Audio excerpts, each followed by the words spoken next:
ጓደኛዬን ሰው የለውም ብለሽ እንደፈለግሽ አታረጊውም ነው የምልሽ። እንዴት ዋላችሁ? ወዴት ነው? እናትም አንተን እያለሁ ትፈራለህ? ቆይ በእንደው እየተጫወትና እንደሰማው ጥሩ ነው። እሺ ምን ነበር ጉዳያችሁ? ምን ነበር ያላችሁ? እኔ ምንም ጉዳይ የለኝም። እኔ ጉዳይ የለኝም። አንተ ምን እሺ ነው ያንበቁብቅ ፈርተህ ምናምን እንደው በቃ ግልጽ እኮ ነው። ጓዴን ተንከባከቢው ነው፣ አጨቁኝው ነው። እንዴ ማን ነው ደግሞ ጀለሴ? ጀለስካ ነው አይታይሽም እንዴ? እሳቸው ምን አይነቱ ባለጌ ነው? እሳቸው የሚያክል ሰውዬ ጀሌ ትላለህ እንዴ? ሲጀመር አፉ መጋኛ መጥቶት ነው መሰለኝ የተጣመመ። ምንድነው ንግግር? ስርዓት አልባ ባለጌ።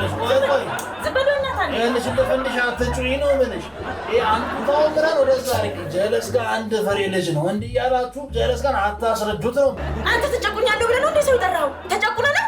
አልተጨቁንክ ማለት ስዳደቅ። ቆይ ጠብቄ ይኸውልህ፣ እኔ ስድብ ስለማልችል ነው እንጂ ከበላይነሽ ጋር ቤቱን አጣርተን ቤቱ ድረስ ሄደን ልክህን ነው ማሳይ። ታውቂኛለሽ፣ እኔ ሰሜን ታውቂኛለሽ። በጓደኞቼ ሲመጡ አሉ አትወጂም አንቺ። አሁን እሱም ሆስፒታል ተኝቷል፣ እየታከመ ነው። እሷም ሰላም አገኘች። እንዲህ የሚዋሽ የሚቀጠፍ ሰው ይዘን አናታናቱን ነው የምንለው። ኡፍ እቺ ልነግርሽ ነበር ማለት። እሺ በሉ ቀጥሉ። እናንተ ምን ነበር ያላችሁ? ሽምግልና በሉ እስኪ እንስማ። በሉ እስኪ ይሄን ሽምግልና እኔ ለመምከር ነው የመጣሁት። ለመምከር ነው የመጣሁት። አንተ ሚስትን ተንከባከብ። በሳ ተንከባከብ። እንደዚህ አይነት ሴት የትም አታውቅም። የት ያገኛሉ? አዎ እንደ እድሜ ሁን። እሰይ ቤትህን